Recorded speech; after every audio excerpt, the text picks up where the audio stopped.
నమస్తే, welcome to our channel. Bhogapuram airport. ఈ ఎయిర్పోర్ట్ని నిర్మించింది మేమే అంటూ అటు వైసీపీ ఇటు కూటమి నేతలు చెప్తూ ఉన్నారు. అసలు ఈ ఎయిర్పోర్ట్ని నిర్మించింది ఎవరు?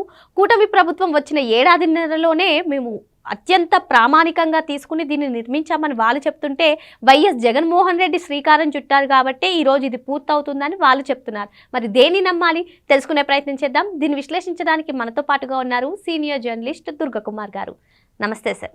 నమస్కారం మా శ్రావణి, మన వీక్షకులకు. ఉత్తరాంధ్ర ప్రజల కలను నెరవేరుస్తూ మా ప్రభుత్వం వచ్చిన 18 నెలల్లోనే భోగాపురం ఎయిర్పోర్ట్ని నిర్మాణం పూర్తి చేసి ఈరోజు ఇస్తున్నాము. రేపు ట్రయల్ రన్ కూడా నిర్వహిస్తున్నాము. ఢిల్లీ నుంచి కేంద్ర మంత్రి అయినటువంటి రామ్మోహన్ నాయుడు గారు వస్తున్నారు అని చెప్పి కూటమి ప్రభుత్వం వాళ్ళు చెప్తున్నారు సార్. ఇంకో పక్క అమర్నాథ్ లాంటి వాళ్ళు, గుడివాడ అమర్నాథ్ లాంటి వాళ్ళు వైసీపీ హయాంలో దీనికి బీజం పడింది, మా వైఎస్ జగన్మోహన్ రెడ్డే ఇప్పుడు ఈ నిర్మాణం పూర్తి అవ్వడానికి కారణం అని చెప్పి వాళ్ళు చెప్తారు. ఈ రెండిట్లో వాస్తవం ఏది ఇంతకీ? ఒకటమ్మా శ్రావణి, జగన్మోహన్ రెడ్డికి గారికి గనక అంత దూరదృష్టి, అంత నిర్వహణ సామర్థ్యం, అంత దార్శనికత ఉంటే ఆయన ఇవాళ 11 సీట్లకు పడిపోయే పరిస్థితి ఉండదు. ఆయన ఇంకొక మాట కూడా చెప్పాడు, ప్రతి జిల్లా కేంద్రంలో కూడా విమానాశ్రయం కడతానని. ఎక్కడన్నా ఒక పునాది రాయి వేయటం కానీ ఒక ఇటుక రాయి వేయటం కానీ అన్న జరిగిందా? 3 రాజధానులు కడతానన్నాడు, ఎక్కడన్నా ఒక ఇటుక రాయి వేసాడా? ఉట్టికెక్కలేనమ్మ స్వర్గానికి ఎక్కింది అన్నట్టుగా ఉంది. ఇట్లాంటి చిన్న చిన్న కార్యక్రమాలే చేయలేని ఆయన ఒక అంతర్జాతీయ స్థాయి విమానాశ్రయం కట్టాలంటే ఎంత ప్రణాళిక ముందు చూపు ఉండాలి, దానికి ఎంత కృషి ఉండాలి, ఎంత ప్రయత్నాలు చేస్తే అవుతుంది. అది ఒక సంవత్సరంలో 2 సంవత్సరాల్లో అయ్యే విషయం కాదు. ఇతను 2024లో శంకుస్థాపన చేశాడని చెబుతున్నారు. 2014లో చంద్రబాబు నాయుడు గారు వచ్చినప్పుడే ఇక్కడ ఒక అంతర్జాతీయ స్థాయి విమానాశ్రయం కట్టాలని అనుకున్నప్పటికీ కూడా అది 2 సంవత్సరాల పాటు ఆయన దానికి సంబంధించిన ముందస్తు అనుమతులు, ప్రణాళికాబద్ధంగా భూసేకరణ చేయటం, మిగిలిన డిపార్ట్మెంట్ల నుంచి నిరభ్యంతర పత్రాలు తీసుకోవటం, ఇలాంటి అనేకం జరిగినాయి. రెండోది ఏంటంటే పెద్ద ఎత్తున సర్వే జరగాలి. అసలు ఇక్కడ అంతర్జాతీయ విమానాశ్రయం కట్టడానికి వైబిలిటీ అంటే లాభసాటిగా ఉంటుందా లేదా, తగినంత ట్రాఫిక్ ఉంటుందా లేదా, అనేక సాంకేతిక అంశాలు, వ్యాపార అంశాలు కూడా సర్వేలు చేయాలి. అవన్నీ సర్వే చేస్తే తప్ప కేంద్ర విమానయాన శాఖ లేకపోతే director general of civil aviation కానీ DCA, director of civil aviation, వీళ్ళందరూ డీజీసీఏ, వీళ్ళందరూ కూడా అనుమతులు ఇవ్వరు. ఇన్ని సాంకేతిక అంశాలు, ఇంత ఆర్థిక అంశాలు ఇమిడున్న ఇది ఇష్యూలో ఆయన 24లో శంకుస్థాపన చేసేసాడని చెప్తే ఎవరైనా నమ్ముతారా? ఆయనే చెప్పాడు, అసలు దిగిపోయే ముందు చేసే శంకుస్థాపనలకు అసలు విలువే లేదని చెప్పాడు. వాళ్ళ టైంలో పూర్తి చేసేటట్టుగా ఉంటేనే వాళ్ళు సాధించినట్టు. దిగిపోతా ఎన్నో చేయొచ్చు, కానీ దానిలో వాళ్ళు చేసిన కృషి ఏముంటుంది? తర్వాత ఇంకోటి ఏంటంటే 2016లోనే శంకుస్థాపన జరిగిన దానికి, పనులు ప్రారంభమైన దానికి ఏదో ఒక పేరుతో వెళ్ళి పలానా దానికి శంకుస్థాపన చేశాడంటే ఒక విభాగంలో ఒక బిల్డింగ్కి, అంటే ఆల్రెడీ శంకుస్థాపన అయింది 2016లో అయ్యింది. చంద్రబాబు నాయుడు గారి టైంలో అనుమతులు అన్నీ వచ్చిన తర్వాత అయ్యి అక్కడ నుంచి 2,800 ఎకరాల సేకరణ జరిగింది. తర్వాత 22 ఏరో బ్రిడ్జీలు ఉన్నాయి. దానికి 22 ఏరో బ్రిడ్జీలు అంటే చిన్న ఎయిర్పోర్ట్ కింద కాదు. తర్వాత 81,000 చదరపు మీటర్ల నిర్మాణానికి సంబంధించిన ప్రణాళికలు వేసేశారు. 3.5 కిలోమీటర్స్ రన్వే ఉండే విధంగా, అంటే ఎలాంటి పెద్ద ఎయిర్ బస్సులు లాంటివి కూడా దిగటానికి కూడా 2 రన్వేలతో ప్రణాళిక సిద్ధం చేశారు. ఇవన్నీ తర్వాత దాదాపు 2 దశల్లో అంటే 4,005 కోట్లు ప్రథమ దశలో ఖర్చు పెట్టారు. తర్వాత ఇవాళ జనవరి 4వ తారీఖున ఫస్ట్ విమానం ఇండియన్ ఎయిర్లైన్స్ విమానం, ఎయిర్ ఇండియా విమానం, అంటే దాంట్లో కేంద్ర మంత్రి, తర్వాత అప్పలనాయుడు గారు లోకల్ ఎంపీ, వీళ్ళందరూ కూడా వస్తున్నారు. తర్వాత డీజీసీఏ అధికారులు వస్తున్నారు. తర్వాత సివిల్ ఏవియేషన్ అధికారులు వస్తారు. అంటే ఫస్ట్ ఫ్లైట్ దిగటానికి కావాల్సిందంటే ఆల్మోస్ట్ ఎయిర్పోర్ట్ సిద్ధమైతే తప్ప అసలు ఆ ఫ్లైట్ దిగదు. ఎందుకంటే అన్ని అంశాలు ఇమిడి ఉంటాయి. అయినా కూడా తుది దశలో ఉన్నాయి కాబట్టి ఇంకా పూర్తి స్థాయి కమర్షియల్ ఆపరేషన్లు చేయాలంటే ఇంకా పటిష్టపరచాలి ఈ వ్యవస్థలన్నింటినీ. అది మే నాటికి పూర్తి చేస్తారు. 26 మే నాటికి చేయాలని ఆ రోజే నిర్ణయించుకున్నారు. కాకపోతే ఏమైందంటే ఈ మధ్యకాలంలో ఎప్పుడైతే చంద్రబాబు నాయుడు గారు మళ్ళీ 24లో వచ్చాడో అప్పుడు మళ్ళీ 19 వరకు జరిగినటువంటి పనుల్ని మళ్ళీ వేగవంతం చేశారు.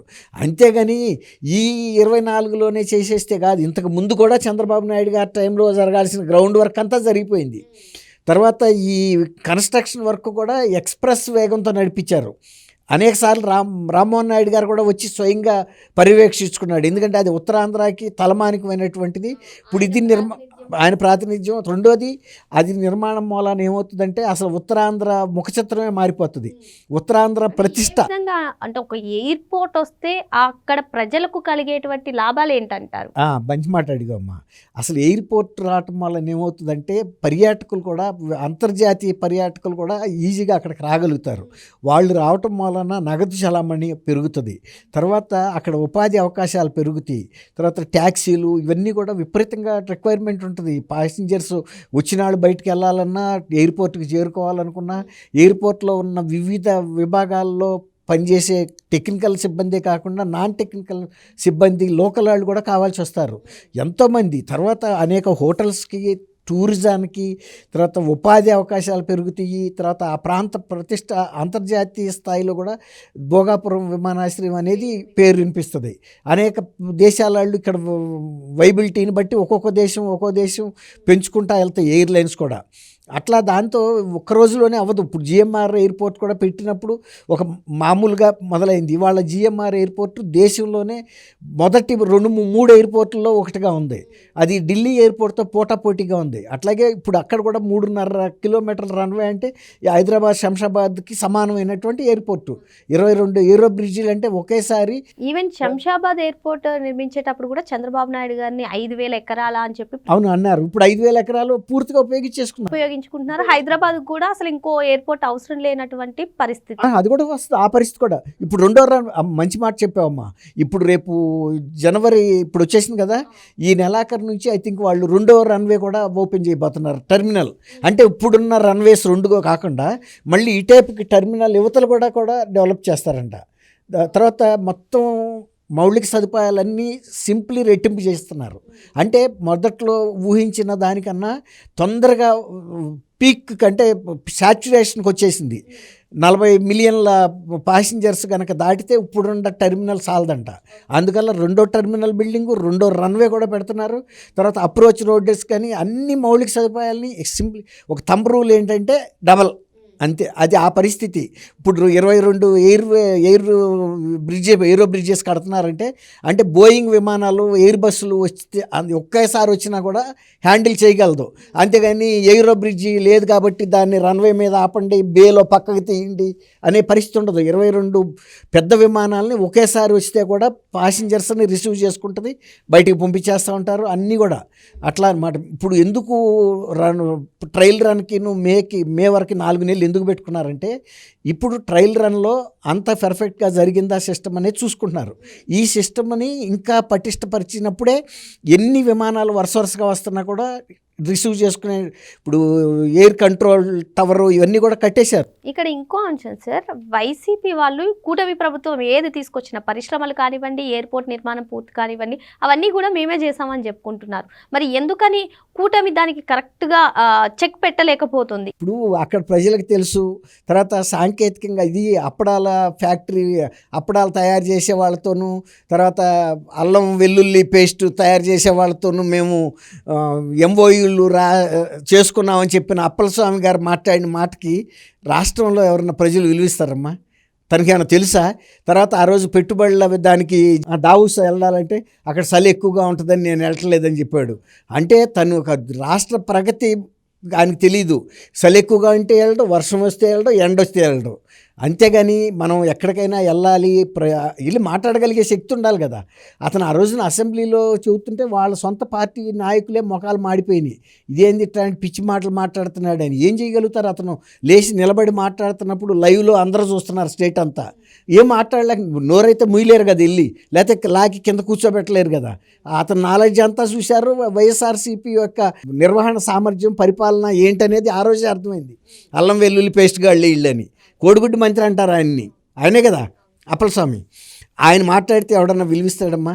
ఇప్పుడు గతంలో కూడా తెలుగుదేశం టైంలో 2014-19 మధ్యలో కూడా మొత్తం జరగాల్సిన గ్రౌండ్ వర్క్ జరిగింది, ఫౌండేషన్ కూడా వేసేసారు. అక్కడి నుంచి కూడా కొంత జరిగిన తర్వాత ఈయన వచ్చిన తర్వాత వైఎస్ఆర్సీపీ వాళ్ళు ఈ ఎయిర్పోర్ట్ నిర్మాణం కనుక పూర్తి అయితే తనకు పేరు వస్తుంది, అప్పుడు ఆ టైంలోనే వేసాడు కదా చంద్రబాబు గారు. అందుకని వాళ్ళు ఆపారు. ఇంకా ఆపిన దాన్ని ఇప్పుడు వీళ్ళు స్పీడప్ చేసి ఇప్పుడు పోలవరం ప్రాజెక్ట్ పరిస్థితి ఎట్లాగో దీన్ని కూడా అట్లాగే ఇప్పుడు అమరావతిని కూడా ఆయన నిర్మించిన దాన్ని అన్నీ ఆపేశాడు కదా. ఎక్కడ ఎలా ఉందో అక్కడ ఆపేశారు. తర్వాత మెటీరియల్స్ కూడా తీసుకెళ్ళిపోయారు. ఇంక ఇక్కడ జరిగింది ఏంటంటే ప్రైవేటు వ్యక్తుల నిర్మాణం కాబట్టి ఇక్కడ వీళ్ళు మెటీరియల్స్ దొంగతనం చేయడానికి అవకాశం చిక్కల భోగాపురంలో. అంటే నిర్మించేది కూడా జిఎంఆర్ వాళ్ళు కాబట్టి వాళ్ళ మెటీరియల్ ఎత్తుకుపోతే వాళ్ళు ఎందుకు చూస్తా కూర్చుంటారు. కాబట్టి వాళ్ళు కాపాడారు. అప్పటి నుంచి కూడా ఎంతో కొంత ఇతను ఎన్ని బ్రేకులు పెట్టినా వాళ్ళది నిర్మాణ బాధ్యత కాబట్టి పూర్తి చేసుకుంటూ వచ్చారు. కాకపోతే ఇప్పుడు అంత స్పీడ్గా వాళ్ళు ఆ రోజు చేయలేకపోయారు. ఇప్పుడు చంద్రబాబు నాయుడు గారు వచ్చిన తర్వాత అన్నీ కూడా ఫ్రీగా కదా, తొందరగా అవ్వాలని కదా ఎక్స్ప్రెస్ స్పీడు. ఇప్పుడు రేపు ఫస్ట్ ఫ్లైట్ దిగటం అనేది ఆల్మోస్ట్ ఎయిర్పోర్ట్ ఆపరేషనల్ స్టేజ్కి వచ్చేసింది అనేది ఒక నిదర్శనం. అసలు లేకపోతే దింపరు, అది రిస్కు, చాలా రిస్క్. అన్నీ పర్ఫెక్ట్గా ఇప్పటికి 10 సార్లు వాళ్ళు చెక్ చేసుకున్న తర్వాత అన్ని సిస్టమ్స్ని స్టిమ్యులేటర్ ద్వారా చూసుకుని అప్పుడు ఫ్లైట్ దిగుతుంది. దిగింది అంటే ఒక్క ఫ్లైట్, ఇక ఆ తర్వాత మీరు మేలో పెట్టుకున్నారు కదా వాళ్ళు, అక్కడి నుంచి ఫుల్ ఆపరేషను. ఒక టైం అంటే ఫలానా నిమిషం నుంచి మొదలైందంటే ఇక మళ్ళీ వెనక తిరిగే పరిస్థితి ఉండదు. సిస్టమ్స్ అన్నీ పర్ఫెక్ట్గా ఉంటాయి. ఇక అక్కడి నుంచి ఎంత ట్రాఫిక్ వచ్చినా కూడా హ్యాండిల్ చేయగలిగే పరిస్థితి ఉంటుంది. ఎప్పటికప్పుడు ఇచ్చేస్తారు, లెవెల్ పెంచుకుంటూ వెళ్ళిపోతారనమాట అక్కడ కెపాసిటీని.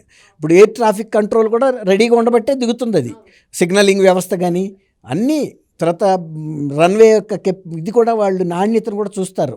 అంటే అన్ఈవెన్స్ అనేది ఉండకూడదు, వాళ్ళు ఈ ట్రయల్స్ అన్నీ చూస్తారు అక్కడ. కాబట్టి అందులో ఎంత ఆయనకి ధైర్యం లేకపోతే కేంద్ర విమానయాన శాఖ మంత్రి ఆ ఫ్లైట్లో వస్తాడు అంటే అంత విశ్వాసం ఉండబట్టే కదా అక్కడ అన్నీ పర్ఫెక్ట్గా ఉన్నాయని. రెండోది అసలు ట్రయల్ రన్ కూడా చేయటం అన్నారంటేనే ఇక విమానాశ్రయం రెడీగా ఉందని చెప్పటం అంతే. మరో అంశంతో మళ్ళీ కలుద్దాం. Thank you sir. Thank you అమ్మ శ్రావణి. మనం